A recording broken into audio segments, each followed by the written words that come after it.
all, thank you for that welcome. Really felt like this is my school. Now, while I'm beginning my speech, I would ask all of you to take a look at these two pictures.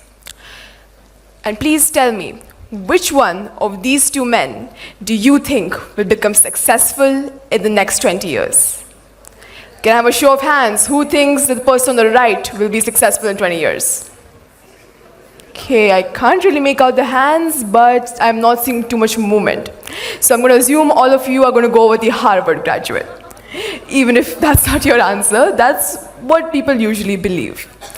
Well, let me flip that narrative right here, right now. Because the man on my right is Satish Sanpal, who today is an extremely successful entrepreneur and owns property in the Burj Khalifa.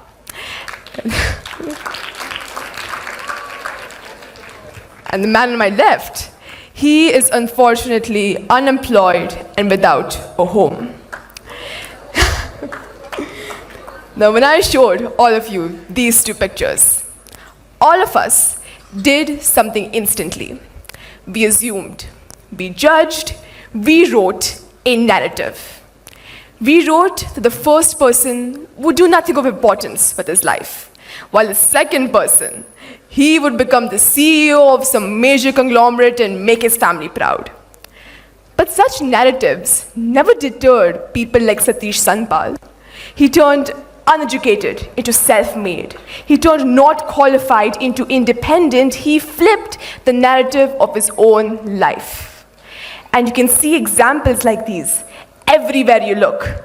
Take our own school, for example, DPS-Modern Indian School, Doha-Qatar. Just a few weeks ago, we had our audit, and the head auditor confided in our principal that DPS has changed his perception of all Indian schools by not just being a gadget powerhouse, but also being an holistic environment where students can grow beyond their wildest imaginations. Good evening, one and all. As that wonderful introduction said, I am Sharvi Patwardhan, and it is my privilege to be your student speaker this evening. And it's an even greater honor to realize that I am the first female student speaker from DPS to TEDxYouth, yet another example of how our school consistently flips the narrative.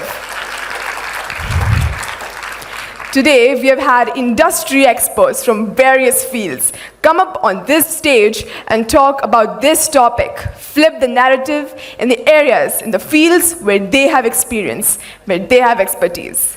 So following in their footsteps, I am going to discuss this topic in the field I have been studying in for the past 17 years of my life, the youth, the current generation, the Gen Z. Now, when I say the word Gen Z, what other words pop into your mind? Loud opinions, passion, strong voices, a passion for change, more specifically? Well, I believe that our generation can broadly be divided into two categories.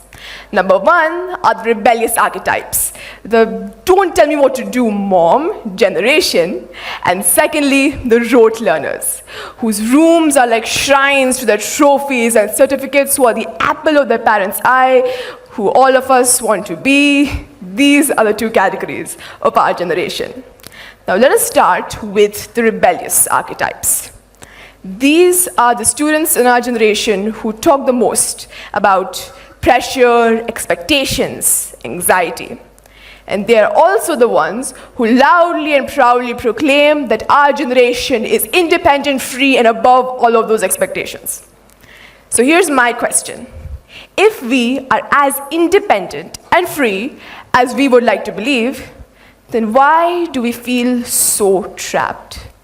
Why is it that our generation has the highest number of cases regarding depression and anxiety? Why is it? Well, it's because when you expend all your energy into fighting a narrative, into disproving a narrative about yourself, you're instead giving that narrative more power.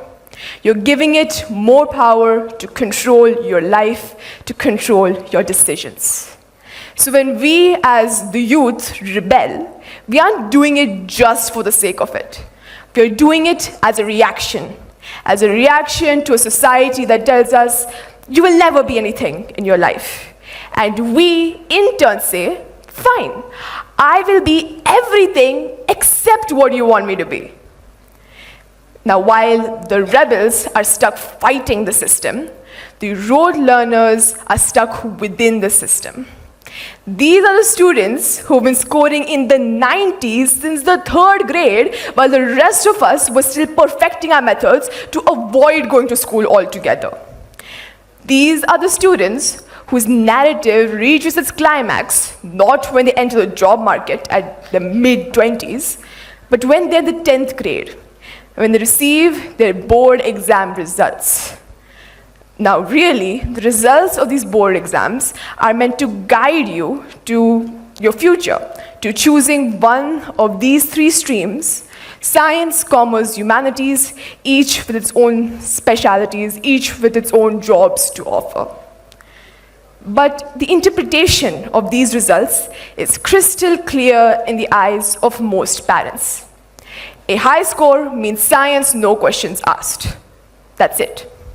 And if you get an above 90 score, a high score, and want to take humanities, don't worry, we will get you back to science. Eventually. Maybe, probably, okay, definitely. You are going to a medical college whether you like it or not. And the thing is, all of this is going on in an academic system where commerce and humanities students consistently dominate the toppers list.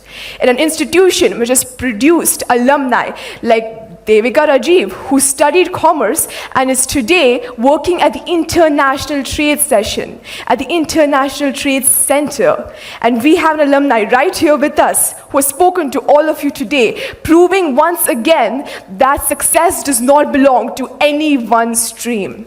The success does not belong to any one narrative. And the funniest thing about all of this is that all our lives we are told to aim for the skies, reach for the stars, dream big, and then immediately told how exactly we're supposed to do that. We're supposed to study science, get a government job, rent a flat, raise a family, and under no circumstances question the narrative. Now allow me to step into the rebellious archetype and ask a question. If all of us are focused on either breaking or following the same narrative, who gets to be the main character? Because today's reality is that 42% of the unemployed youth are graduates and postgraduates. These are the students who have done everything right. They have followed their parents, teachers, and even society's narrative to the T. And yet, they are denied the fruits of their efforts. Why is this? Well, it's because the world we are living in today is a very different world than the one our parents and teachers grew up in. Back then, education was rare. That's why it was considered the golden ticket to success. Today, education on its own, it's easy to find. But imagination is rare. Today, degrees can be bought and sold, but direction is something you have to find on your own. Today, all of us sitting here can be taught how to solve equations, but very, very few have the courage to find solutions. Because when everyone is either breaking or following the same narrative, there are very, very few seats left at the table. So what's the solution? Don't go to college? Don't study? Don't get a job just to prove a point? No, of course not. Because whether we like it or not, we live in this society, we live in this narrative, and we benefit by this narrative every single day. So there's only one thing we can do. We flip it. We simply flip the narrative of our life. A few weeks ago, our school arranged for multiple career experts from various colleges to come and talk to us, 12th graders, about career opportunities, job opportunities. And what struck me the most is that today, the jobs that are paying the highest, which are considered successful, aren't the ones we have traditionally associated with success. There are no engineers and doctors up there anymore. What are up there are these fusions of various different fields. For example, computer science and law now come together to form cyber law. Something as distinct as business and design can be brought together to form UX strategy. What I learned from this experience, and what we should all take from this, is that the future does not belong to specialists trapped inside silos. It belongs to the hybrids, the ones who can truly think outside the box, who can connect the dots, who don't force themselves to choose between science and humanities, to choose between their passion and success, but instead ask themselves, what can I create from both? What can I create by bridging both? What kind of life can I create for myself, but I do what I love, but I'm also able to sustain on my own, to be independent and to contribute to this society in a meaningful way. Because the truth is that both extremes, rebellion and obedience, come from the same place: fear. Fear of being judged, fear of being misunderstood, but above all, fear of failure. The greatest things ever created, the greatest people, the greatest achievements, all of them happen in that middle ground. But obedience and rebellion come together to form greatness. The greatest things ever are created not when you try to break the system, but when you work within it to reform it, to create something completely your own, when you flip the narrative of your life. I would like to end my talk by flipping a narrative right here, right now on this stage. The world says, if you're not the main character in your narrative, you're just a side character in somebody else's. Well, I believe we shouldn't be characters in our own narrative at all. We have to become its writer. Thank you.